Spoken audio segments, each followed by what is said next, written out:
Si Malik Pope na nga ba ang sagot dito sa problema ng San Miguel sa kanilang mga import? Pinalitan na ng San Miguel itong si Jabari Narcis at itong si Malik Pope na 28 years old at 6'10 ang listed na height ang magiging kapalit niya. Bale, pang-apat na tong import ng San Miguel. Una si Quincy Miller, tapos si Torren Jones at itong si Jabari Narcis at itong ang si Malik Pope. Actually, pang-lima na yan kung isasama mo yung si Troy Baxter na dapat naging import nila pero hindi nakakuha ng papeles. Na-activate na itong si Pope at kinakailangan na talaga nila to dahil sa ngayon nasa number 8 spot itong San Miguel Beer at maliit lang ang lamang nila kontra dito sa Magnolia. Naglaro ito dati si Malik Pope dito sa Los Angeles Lakers do sa NBA Summer League noong 2018 at ang huli niyang pinaglaruan ay ang Estonia at ito yung naglaro na rin sa iba't ibang mga G League teams. Base doon sa mga highlights nitong si Pope ay meron siyang outside shot at meron ding post-up game. Pero kailangan natin tignan kung ito yung magiging epektibo pagdating dito sa PBA. Dahil sa ngayon, ang makakalaban sa San Miguel ay itong mainit na Meralco Bolts. At sa pagbabalik ni Brandon Bates at Chris Banquero, medyo magiging mabigat yan. Tandaan natin, Meralco ang tumalo sa San Miguel dito sa finals ng Philippine Cup. Kaya syempre, gusto ng San Miguel na makabawi. Pero lahat nakafocus syempre dito kay Malik Pope kung makapagbibigay siya ng contribution dito sa San Miguel. Nakita naman natin ang naging problema dito kay Jabari Narcis, hindi maganda performance. So napalitan agad. So tignan natin. Ang San Miguel ngayon cannot afford na matalo ng mga susunod pa nilang games. Dahil syempre medyo mabigat na at dikit na ang laban dito. Talo na at itong Barangay Ginebra natalo sa TNT kaya medyo nagkadikit-dikit na talaga yung mga team standings ngayon. Kaya abangan natin kung ito nga si Malik Pope ay naka-jackpot ng San Miguel sa pagkakuha sa nasabing player. Justin Brownlee ay hindi maganda nilaro. Sabihin na natin, kontra dito sa TNT. Nanalo TNT kontra sa Ginebra. 5 out of 21 lang ang shooting nitong si Justin Brownlee at naka-anim pang turnover. Marami nga nagsasabi na hindi na ito bago dahil hindi natin pwedeng sabihin na first time itong nangyari kay Brownlee. Dahil nakita naman natin na lately nag-i-struggle na talaga to at hindi na bago na kapag TNT talaga kaharap ay nahihirapan ang Ginebra. Marami nga nagsabi na kapag nandyan si Troy Rosario o si Jamie Malonzo, makakabawi Ginebra. Pero nakita natin, nanalo pa rin ang TNT tropa. Tandaan natin, wala pa dyan sa TNT itong si Brandon Roser.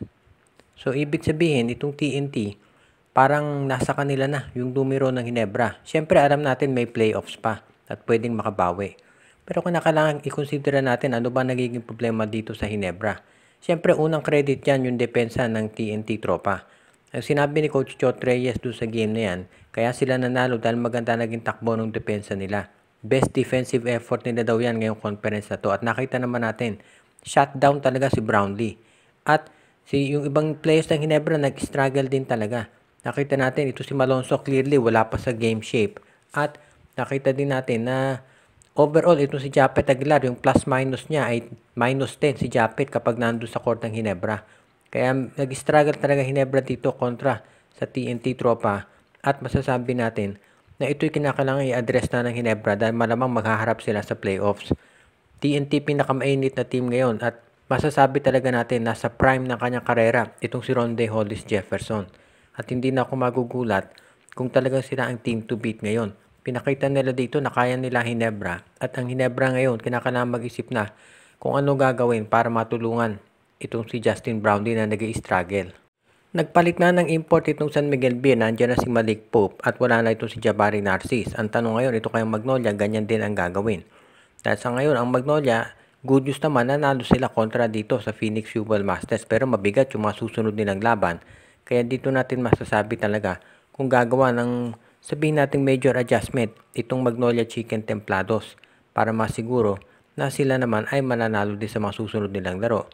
Pero depende kasi yan kung ano ang kanilang gagawin dahil sa ngayon ang management mukhang desidido na si Ricardo Ratcliffe ang kanilang magiging import. Hindi pa natin natitiyak kung magbabago sila pero sa ganitong stage na medyo late na dito sa elimination sa tingin ko malabo na magpalit na sila ng import. Unless of course katulad ng San Miguel gagawin nila yan. Pero may risk talaga yung palit-palit ng import. Nakita natin yung nangyayari ngayon sa San Miguel. Ngayon sa panig ng Magnolia dahil decent naman yung mga numbers ni Ricardo Ratcliffe. Sa tingin ko, hindi nila yan papalitan. Ang sabi ng iba, ang problema naman sa Magnolia ay yung coach. So kahit sinong import na inagay mo dyan, hindi mare-resolve yung mga issue. As it is ngayon, kung ikaw ang Magnolia Chicken Templados ang kinakailangan mong gawin, ay mag-hope ka na lang na itong si Chito Victorero ay magbago ng sistema na gagamitin kung hindi siya papalitan ng Magnolia Chicken Templados. As it is, walang magagawa Magnolia ngayon. At actually, maski yung mga fans, kung magdesisyon ng management na hindi tanggalin si Victorero, so ganyan na lang talaga. Pero pwede nating masabi na itong Magnolia Chicken Templados, if ever mag-decide sila, natanggalin na itong si Chito Victorero at pumapalitan ng bago, magiging good news yan para dito sa Hotshots. Dahil alam naman natin, iyan talaga ang hinahanap ngayon ng Magnolia, ay yung magkaroon sila ng panibagong direksyon dahil yan na kinakailangan ng team ngayon. Pero as it is, kung hindi man mapalitan si Victorero at si Ratcliffe, mag-focus na lang ang Magnolia dito sa mga remaining games nila para maka-playoffs. Ang Converge Fiber Excess nga ba ay susubukang makuha itong si Dave Ildefonso mula dito sa Northport Batang-Pierre.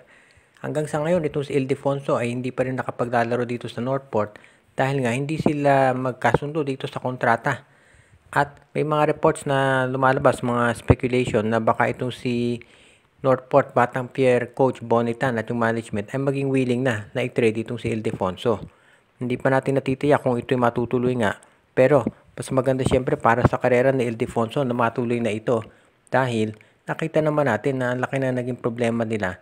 Dito si Dave Ildefonso, sayang talaga kung hindi siya magagamit ngayon.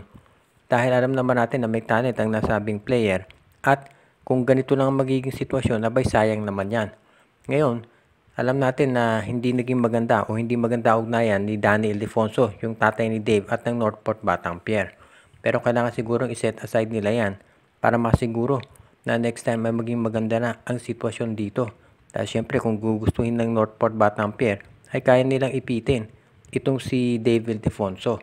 Pero sa tingin ko kung maganda naman ang yung offer ng Converge ay pakakawalan yan nitong Batang-Pierre. Depende na lamang yan syempre sa magiging takbo ng kanilang usapan ngayon. So abangan na lang natin kung magkakaroon sila ng agreement. Sa bandang huli, nakadepende yan kung sino ang i-offer ditong Converge Fiber Excess para dito kay Dave Ildefonso. Dahil syempre, first round draft pick yan si Ildefonso, so kahit papaano ay mataas ang trade value. Para sa karera ni Dave Ildefonso, mas maganda syempre na magkasundo na ang Northport at Converge. Kahit hindi na siguro siya sa Converge matrade, although syempre yan ang preference niya dahil nandiyan yung father niya. Pero kung magkakasundo yan, mas maganda kahit sa ang PBA team matrade dito si Dave Ildefonso para naman hindi masayang yung kanyang talent. At syempre, dahil syempre lumilipas ang panahon. Shoutout kay Joseph Pineda, RG Bueno at Dalina family, Joshua Giray, Espejo at Rosales family, Jonel Lalago at Celino Valles family, Anthony Alon family, kay Edwin Carmona Jr., Ireneo Sarangsang, Michael D., Alicia Garcia.